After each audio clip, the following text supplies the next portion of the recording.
Welcome and good morning to another inspiring episode of the Good Morning Minute podcast, where we start the day with purpose, passion, and a little bit of power. I'm your host, Angelina Mojica, and today's conversation is part of our special series in partnership with the Empower Her Steps virtual conference, a movement rooted in helping women rise, heal, and walk boldly into the life God has designed for them. Our mission is simple but powerful: empowering life purpose, because we believe that when a woman finds clarity in her calling, everything changes for her family, her community, and the generations to come. So friends, grab yourself a cup of coffee, take a deep breath, and get ready to be uplifted as we dive into real stories, honest lessons, and bold steps towards purpose with today's incredible guest. And that guest today is Tammy. Hello, Tammy. Thank you so much for being a part of our show. Thank you, Angelina, for having me. Wonderful.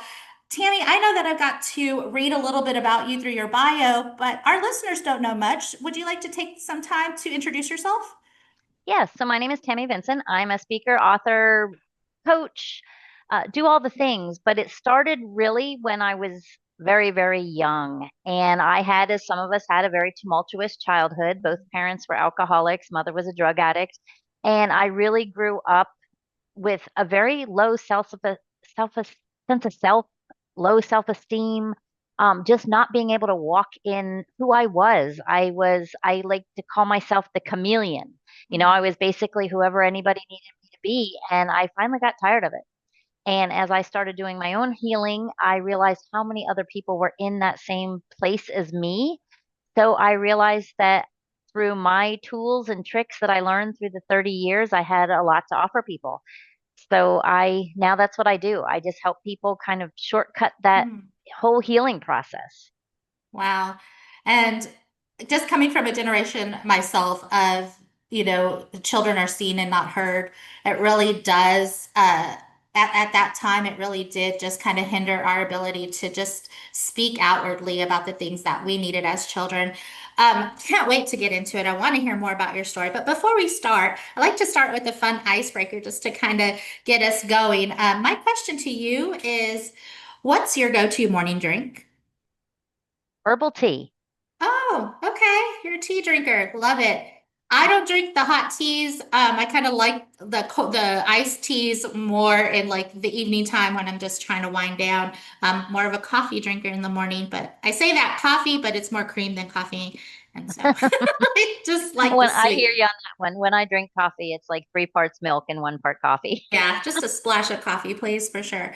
All right. Well, Tammy, I do want to get to know you better and really jump into your story. So my question to you is, what was a defining moment of pain or challenge in your life, and how did it impact you? I think the biggest one was when I was getting ready to have my first child and I was reading the book Love You Forever. And I don't know if you've ever read it. It's a children's book about a mother's unconditional love between her mother and her son. And it dawned on me at that moment as I'm reading this book that I didn't know what unconditional love felt like. Mm. And I was then on a mission to figure it out because I knew if I couldn't figure it out, that my children were going to end up no better off than I was. Wow. And as a mother of three, and when I had my eldest, my firstborn, I remember looking at him and questioning my ability to give unconditional love, because I too come from a childhood of trauma, pain, and whatnot. And it does, it makes you question if you even have the ability to love. But I think that too is also where the enemy tries to lie to us, because we're broken in our relationships and trust and love. So it distorts how we operate in those elements. That's why we see the effects of it if we don't, heal and grow from it, the effects of it in any kind of relationship that we have. So wow, that just touched my heart. So I just wanted to take a moment because it really did touch my heart, because I can kind of feel that with you. So as you're discovering this situation and you're discovering like I'm about to be a mother, and I don't know if I really truly understand what unconditional love is. What was something that helped you kind of on that healing and growing journey as you're preparing for your son to be born and all, your motherhood? Well, I honestly took a very drastic move because I needed to know that I was going to be able to. And so I set it in my mind, if I can't figure this out by the time he's born, I was totally ready to give him up for adoption. And I know Wow. that sounds crazy, but I was Mhm. ready. And so I went out and bought myself an 8-week-old puppy. And I thought, if you can't love an 8-week-old puppy, then you can't really love anything. Mhm. And I remember holding that puppy the first day in my hands. It kind of gives me chills even now. And that was 30 years ago. Yeah. And it was like my heart freaking melted. And it was Mhm. literally the first time I had ever felt that, like, oh my God, I would do anything for this little being. And that's when I knew I was going to Wow. That's amazing because I like you're saying it, I've got the chill bumps running up and down my arm. I mean, because I could just understand, where you're coming from. And wow. So what were some of the things in preparation as you're starting to embark on this journey of motherhood? What were some of the things that you put in place to really just kind of amplify and affirm that you do have the ability to love unconditionally? I know you have your puppy and, the first thing just feeling that there, but I mean, there's so much more because it's a rooted issue. So go. Right, right. walk us through that.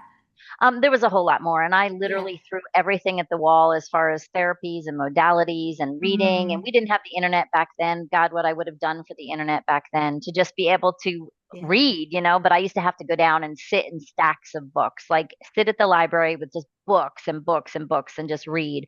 My mother was a child psychiatrist, so I was very knowledgeable about the science behind what I realized had happened to me. But even then, that was 30 years ago. They didn't know then what they know now.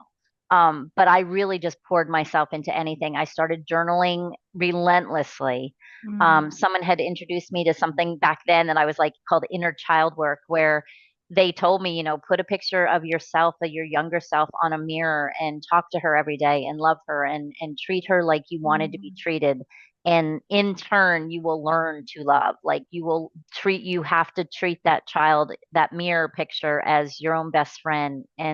But that is you. And you need to make her feel safe, because until you wrap your mind around that, you're not going to be able to give that truly to someone else. And that's basically what I got out of, all these different therapies, modalities, all that stuff was mhm.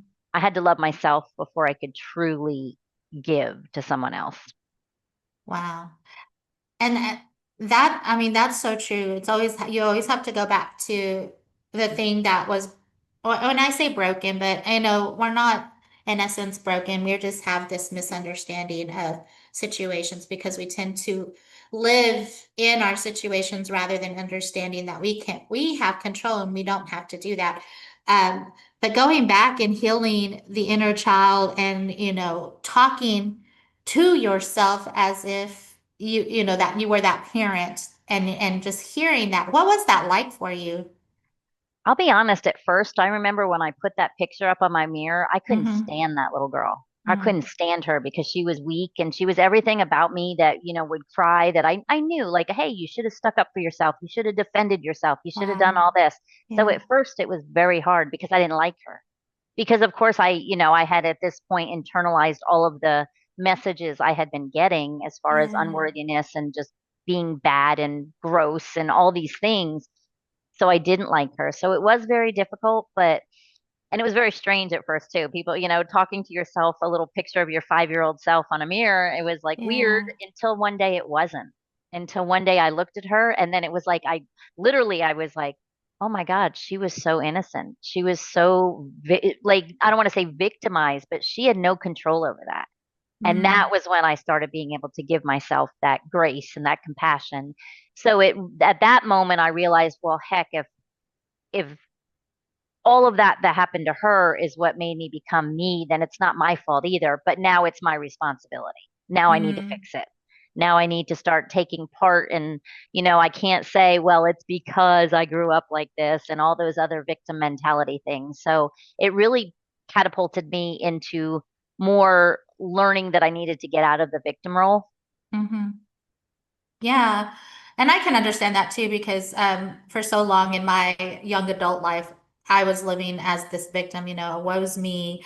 why is life throwing all of these things to me? I'm just trying to be a good person, raise my kids, whatever. And I get it. And not to minimize if someone is in that situation, because it is a hard situation. But when you understand where you're operating from, it changes so much for you. Uh, and you mentioned being angry at yourself, your younger self, when you're doing this exercise, this healing practice. Do you feel like that was just misplaced anger? Like you were holding the anger that should have been towards your person that was harming you, or the person that you had those experiences with that. Do you feel like You, that?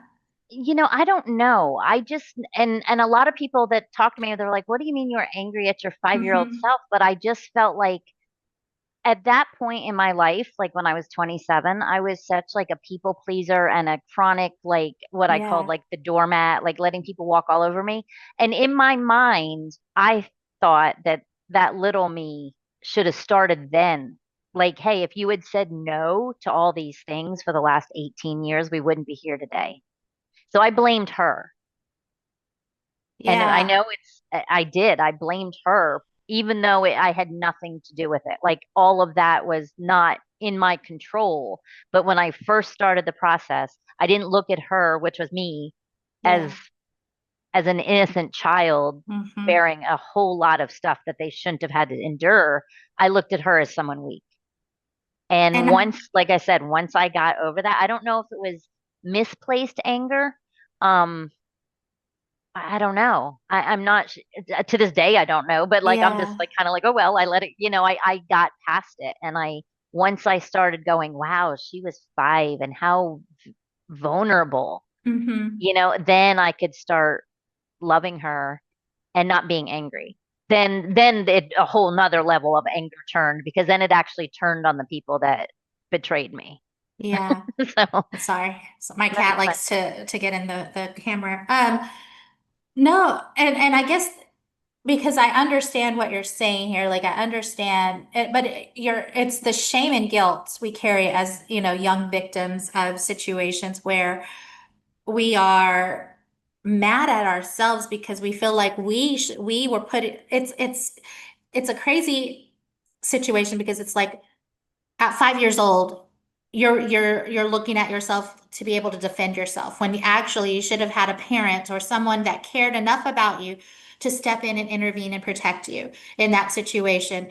And so we hold ourselves responsible as, young victims. And so, when we're operating in those situations, that's where the anger starts, is because why wasn't I able to protect myself? What was I doing that put myself in that person's a line of sight so that they would see me as such, whatever.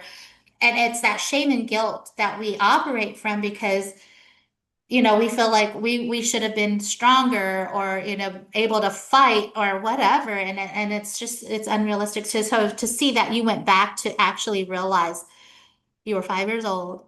You were such an innocent person. There is no way that you could have done anything different in that particular situation at that particular moment. And so that's a huge growth right there and understanding where you are at this time. So when did you start sensing that there was purpose behind the other side of this situation, this pain? When I was teaching little children. I was substituting and Yeah. teaching. I was 12 years in the school system and I was seeing their hollow eyes and I was watching them sleep on desks and I was watching them Um, act like I did as a child. I was mhm. always labeled the lazy kid or the kid that didn't want to learn. And in reality, I was just in survival mode. Like I remember if somebody, I say all the time, if someone had asked me when I was, in school, hey, Tammy, why do you sleep on the desk all day long when you're supposed to be learning? I would have said, because it's the only place I sleep with both eyes closed. Mhm. But nobody ever asked me that. So I realized when I was teaching that there's so many kids. I mean, they say 1 in 4 has at least one addicted parent, 1 in 4, which means then you throw in all the other dysfunction that kids deal with. So it's got to be probably 3 out of 4 that are struggling the same things that I struggled with and I Yeah. wanted to be that teacher for them.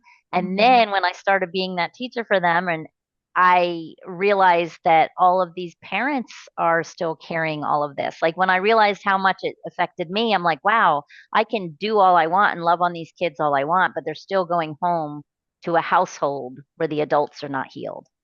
So it Hmm. kind of progressed through there. But I realized, I went through Yeah. 30 years of throwing stuff at the wall to see what would work for me and to get my confidence back and to not be a people pleaser and to do all those things. I had a Hmm. lot of tools. I remember EFT tapping with a lady at the airport. She was afraid to fly. And I'm like, wow, I have so many tools. Yeah. And I just feel like lived experience coaching or lived experience therapy is so much more powerful than book knowledge. So Hmm. I knew I could, my podcast is called Adult Child of Dysfunction. I knew I could Yeah. spread the word that there is hope and healing after chaos. Yeah. No, and that's some good insight there too, Tammy, because to realize you can relate to others, and then to be that sounding board or just that therapist or that coach that to help someone walk through their situation to really come to the understanding that you did when you're talking to your younger self and realizing, hey, you were just five, you're just five in this situation. And then having it change everything else, because then you can look back at how that thought process affected you as a mother or affected you as a wife or in a relationship or whatever the case may be.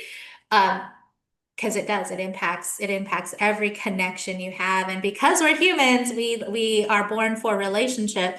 And unfortunately, our experiences and our first introduction to relationships is the mother and child.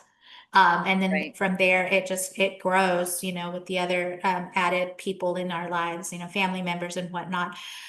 Um, so how has your story shaped who you are today? Oh, wow. Yeah. I am such a much more compassionate, empathetic person. Like I realize I can look at someone, I can read a room and I can just know, hey, there's some Hmm. people hurting here today and I can help them. It's like it's my drive is to get into a room and be like, "Ooh, let's all, collaborate. Let's get together. Let's be happy. Yeah. Let's be more joyous." And like I said, I along the way, I also got the training to be able to do it with knowledge, not just, "Oh, this was what I did and this was what I did," but I became an NLP practitioner. I did those things. I do Reiki. I do all kinds of different things. Hmm. And it's really just I think the best thing I can say is it's just made me a much more compassionate, empathetic. Like I have this big desire to put this like positive energy into the world Yeah. because I know what it can do for you. I know what just a couple little tweaks and shifts Hmm. can do to change your whole trajectory of your life. Hmm. And that's really, I mean, I think that's what it's made me today is someone that really can understand and look at every single situation as, and changing verbiage. We got to stop asking people what's wrong with them and ask them what happened to them. And just, Yes. it's a whole quantum shift, I guess you can say, in the thinking, but it's opened my eyes. Yes, I agree. And that question that you just stated, it's not what's wrong with you, it's what happened to you.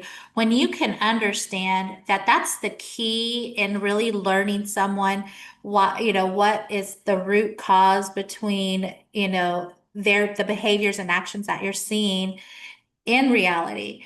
It all comes down to what happened to you, because those are all symptoms. Those are all symptoms of a need that didn't get met, symptoms of a feeling that has yet to be discovered or even interpreted, right? You could be that person having that behavior.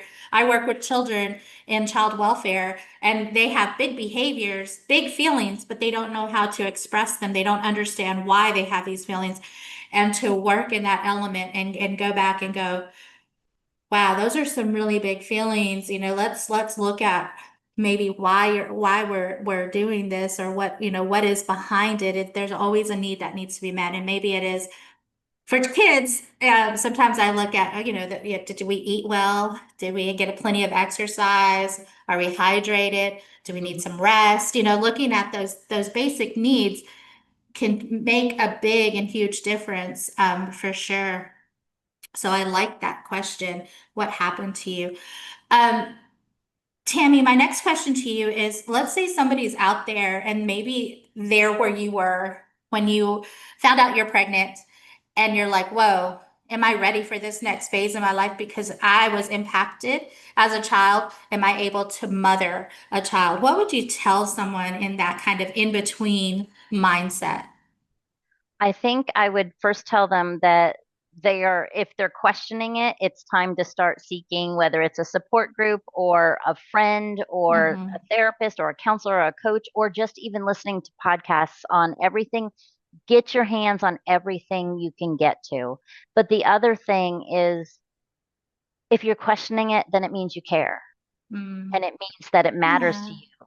So that means you're one step in the right direction. So before you even go down those rabbit holes of getting onto the podcast and listening to things and doing all this, is give yourself grace and just know that yes, you may have some struggles and you may be reacting or overreacting or triggered by things that are going on right now. But Hmm. as long as you're aware, you will start to make the right decisions and you will be better than the people that neglected you. So Hmm. give yourself some grace in that because it is a process. I always, my first one is kind of my guinea pig.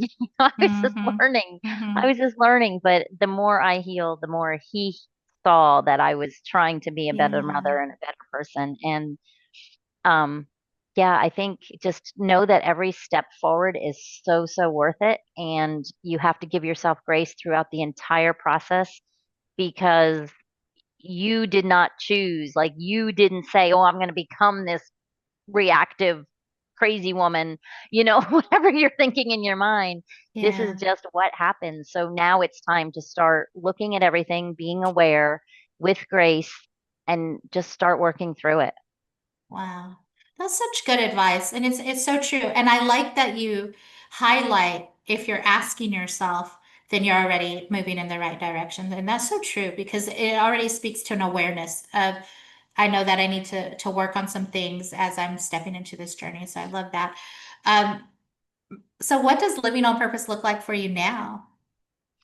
Oh, every day is just wonderful because I literally know that I'm helping people. I know that that's my purpose. And every decision I make, if I want to go here, I want to go there, everything is driven towards that purpose of just spreading that light into the world. So it just looks good. That's It's like awesome. Yeah. I know when I wake up in the morning what my mission is. And Yeah. and I know it's a good mission. And you know, my podcast might not reach 1 million people, but they say if only one. And Yes. and I experience that if only one all the time when people reach out to me and say, "Hey, I was thinking this and I heard you and wow." And that's all it takes. That's your purpose. That's my Mm. purpose. So, That's so true. And that's so true. I'm sorry. My cat Gracie wants to say hello to everybody. hi Um, Gracie.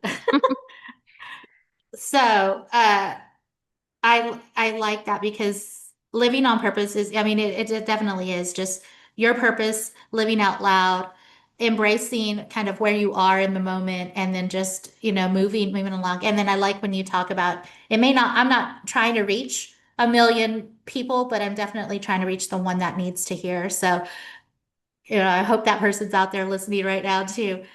So as we kind of wind down our conversation, Tammy, my question to you now is more of a legacy and impact question. If today were your last day, what would you want to be remembered for? The fact that I can make anybody's day a little better. Oh, yeah.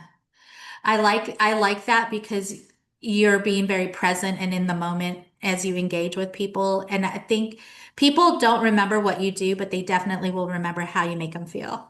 So I definitely like that. Okay, so my final question to you, Tammy, is if you could leave maybe a bit of truth or a word of encouragement with someone listening today who's still trying to figure out their life purpose, what would it be? that know that no matter what happened to you, you are not trying to become a new you. You are just trying to go back to the you that was born divine, beautiful, and amazing. So Yes. just be unapologetically you. Mm, love it. Beautiful, but beautifully said. Tammy, if we had a listener out there that was like, I really want to get with Tammy, I like what she had to say. I think she could help me with where I'm at in life. How can they connect with you? If you want, probably the easiest way is just my website, which is just my name, tammyvincent.com. Uh-huh. So it's really easy. Or go to my link tree because that literally has links to every single thing that I offer. And that's just T Vincent on Linktree. Wonderful. And if you didn't catch that information, that's okay. It'll be posted as the social media post for this conversation. Tammy, I just want to say thank you for sharing your heart, your story, and your light with us today. It's conversations like this that remind us that purpose isn't about perfection. It's about showing up and growing through the things we go through and every knowing that every step matters. So here at the Good Morning Minute and through the Empower Her Steps movement, we believe every woman has a calling worth discovering and a voice worth using. So wherever you are today, friend, remember, your purpose is powerful and your voice does matter. You're not alone in the journey. Until next time, keep rising, keep trusting, and keep walking boldly into the life God has designed for you. I'm Angelina Mojica, your life coach, sending you much love, much peace, many blessings.